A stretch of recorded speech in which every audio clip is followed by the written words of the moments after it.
சிவகங்கை மாவட்டம் மானாமதுரை அரசு மருத்துவமனைக்கு சிகிச்சை பெற வந்த நோயாளிகள் மருத்துவர்கள் பற்றாக்குறையால் நீண்ட நேரம் காத்திருக்க வேண்டிய சூழ்நிலைக்கு தள்ளப்பட்டுள்ளனர்.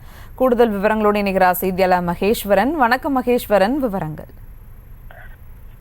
கண்டிப்பாக சுபாஷ், சிவகங்கை மாவட்டம் மானாமதுரை அரசு மருத்துவமனையானது 40 ஆண்டுகளுக்கு முன் எம்ஜிஆர் அவர்களால் திறந்து வைக்கப்பட்டது. இந்த மருத்துவமனையில் மானாமதுரை சுற்றியுள்ள 300க்கும் மேற்பட்ட கிராமங்களைச் சேர்ந்த ஆயிரக்கணக்கான பொதுமக்கள் தினமும் மருத்துவம் பார்க்க வந்து செல்வது வழக்கம்.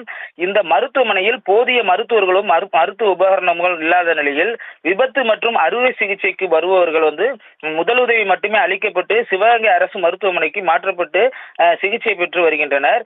இந்த மருத்துவமனையில் 350க்கும் மேற்பட்ட புறநோயாளிகளாகவும் 60க்கும் மேற்பட்டோர் உள்நோயாளிகளாகவும் சிகிச்சை பெற்று வருகின்றனர். தற்போது காய்ச்சல் போன்ற நோய் தொற்றுகளால் பாதிக்கப்பட்ட நோயாளிகளின் எண்ணிக்கையானது தினமும் அதிகரித்து வருகிறது. 15 டாக்டர்கள் இருக்க வேண்டிய மருத்துவமனையில் தற்போது 2 மருத்துவர்கள் மட்டுமே சிகிச்சை அளிப்பதாக பொதுமக்களும் நோயாளிகளும் குற்றம் சாட்டியுள்ளனர்.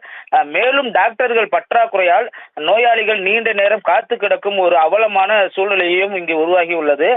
பல மாதங்களாகவே டாக்டர்கள் பற்றாக்குறையால் பல முறை புகார் சென்றும் நடவடிக்கை எடுக்கவில்லை என்ற குற்றச்சாட்டையும் நோயாளிகளும் பொதுமக்களும் முன்வைத்துள்ளனர். மேலும் இந்த மருத்துவமனையில் போதிய மருத்துவர்களும் செவிலியர்களும் இல்லாத நிலையில் விபத்து மற்றும் அவசர சிகிச்சைக்கு இரவு 10 மணிக்கு மேல் வருபவர்களுக்கு மருத்துவம் பார்க்க கூட போதிய மருத்துவர்கள் இல்லாத அவர்கள் சிவகங்கை அரசு மருத்துவமனைக்கு மாற்றி விடுவதாகவும் ஒரு குற்றச்சாட்டை முன்வைத்துள்ளனர். இது குறித்து மருத்துவமனை நிர்வாகத்தை தொடர்பு கொள்ள முயற்சித்த போது அவர்கள் பதிலளிக்க மறுத்துவிட்டனர். சுபா, விவரங்களுக்கு நன்றி மகேஸ்வரன். செய்திகளை உடனுக்குடனும் துல்லியமாகவும் தெரிந்து கொள்ள சப்ஸ்கிரைப் பண்ணுங்க.